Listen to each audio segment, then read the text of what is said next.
Dear Soap,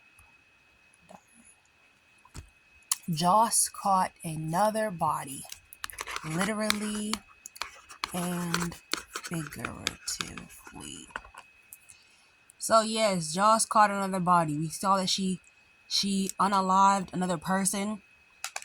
She also hit the sheets with Vaughn. Who didn't see that coming? Child, honestly, when she was in that shower with Vaughn, it was like, okay, everything is finally catching up to her. She cannot run from the past anymore with the whole unaliving Cyrus. Sorry, taking out Cyrus, taking out this gunman in GTA. And she I thought she was gonna, finally like address that. Like, look, this is a lot for me. This is a bit too much for me. I have bitten off more than I could chew. I'm rethinking things, and her and Vaughn have a talk, and they have an emotional moment where maybe they go to sleep holding each other. No. She's in that bed, and she's in that shower, and she just like, and Vaughn is like,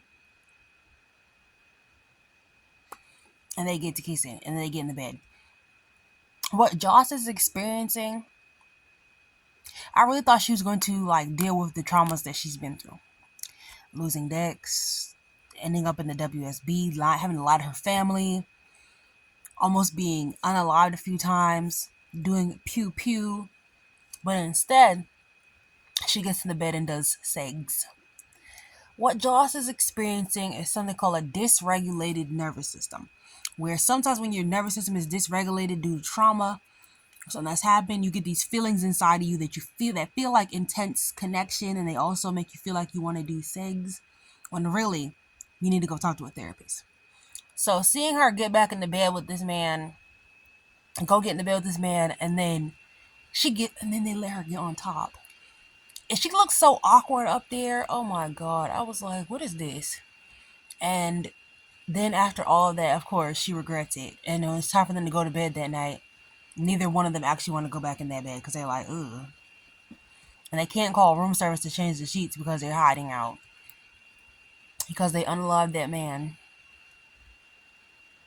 And they're going, oh, we can go to Britt. We could just ask her what happened. She's going to tell us. Vaughn was right when he said, you are stupid. No, I'm joking. He said, you're being idealistic. You're thinking that she's really just going to give us the answer. She's like, yes, she is. She knows me. She saved my life. She's going to give us the answers. In what world, Jocelyn John? Even she had to admit that was stupid. I hate to say admit.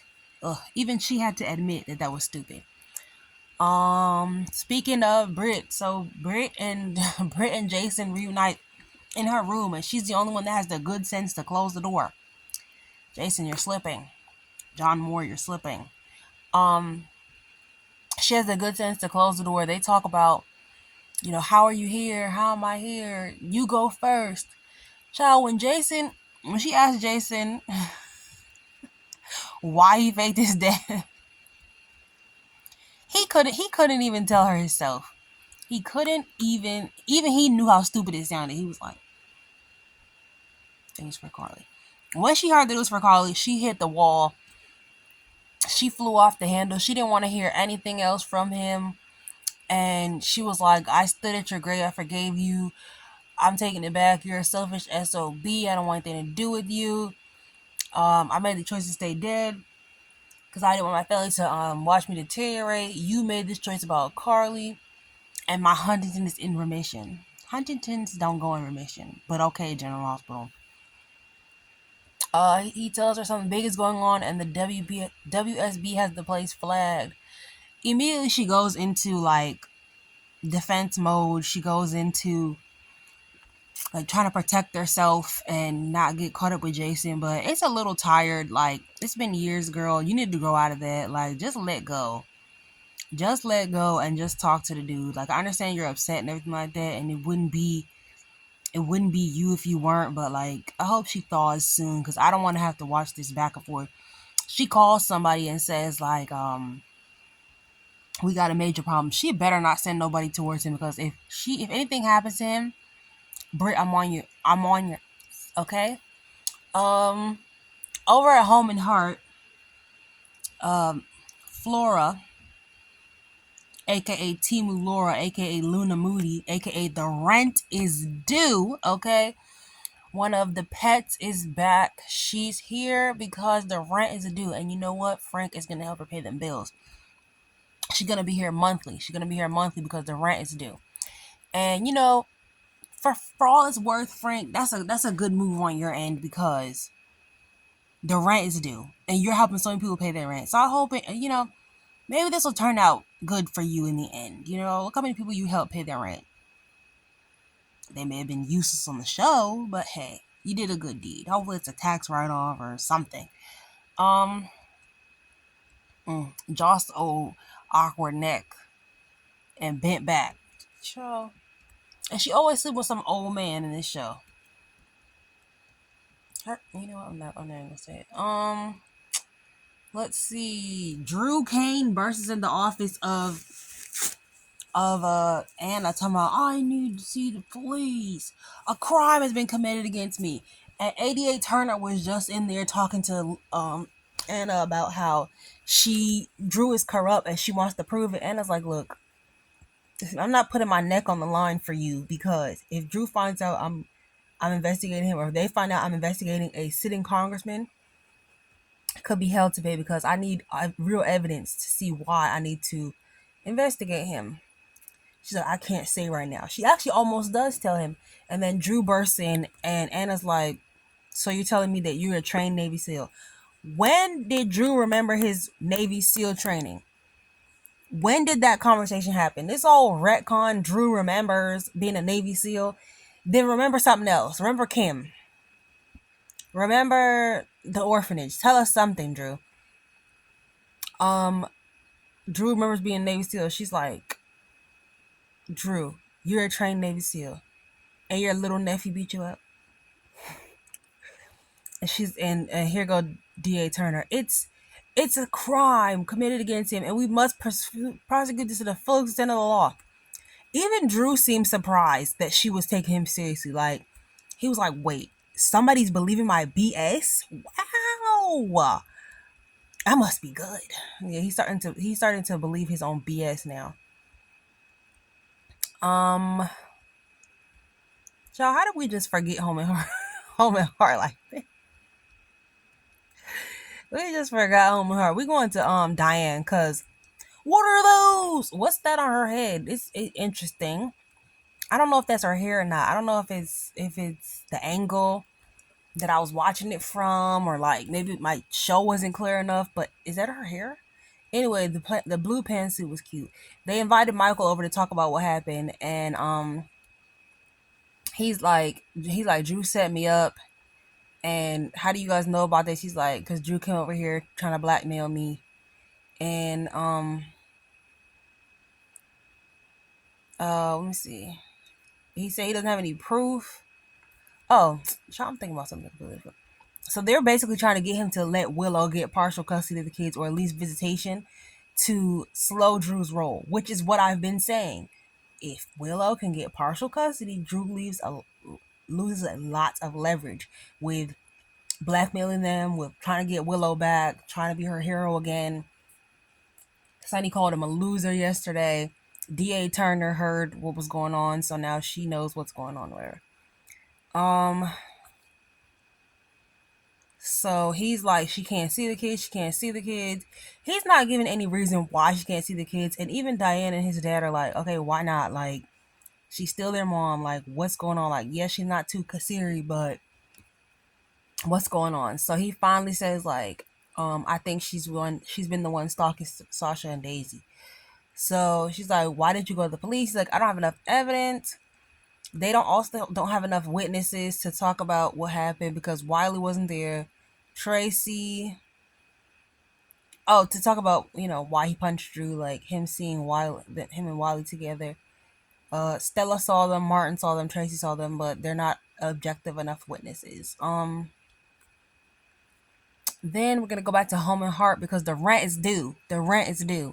And so Luna Moody, aka Clara, Flora, is back. You know, she was in Brooklyn business yesterday, tiptoeing all over the line, and about her situation with her mother, which we're tired of hearing about. And Maxie puts the cream on her face and ends up getting having a heart attack and being rushed to the hospital. She's in VFib. They're trying to work on her. They call all her family, Spinelli, her mother, Lulu even. And yeah, this is Sidwell, and I'm trying to figure out how they're gonna figure out that it was Sidwell, because Brooklyn is the only one asking the right questions, like how did this happen? But of course, Lucy, goofy self, walk over there. Oh no, it couldn't have been the cream. Let them investigate. This is gonna be the one and only time. Sorry, y'all. I think I'm like drooling. Oh, sorry. It's in the angle I'm laying down. I just ate some rock cake. Sorry. So this is gonna be the one and only time where I feel like, where is Hamilton Finn? Because he would have been able to figure this one out quick, fast, and in a hurry. He wouldn't even took Lucy's word for it. Eventually they're able to stabilize Maxie, but I need them to figure out that it was Sidwell that did this. And we all know Sidwell did this because he wanted to keep her quiet about the Sunny situation, because he wants to be the one to send Sunny to prison. He wants to be the one to maneuver some things around so that he can probably end up with controlling interest of the company. So they have Emma go watch the kids, and tomorrow she's back at the pool, so I don't know. But Emma's supposed to be watching the kids, which is crazy because like, Emma watching the kids, usually Emma's the kid that's getting watched. But think about it. At Maxie's wedding, Emma was a lot bigger than Georgie.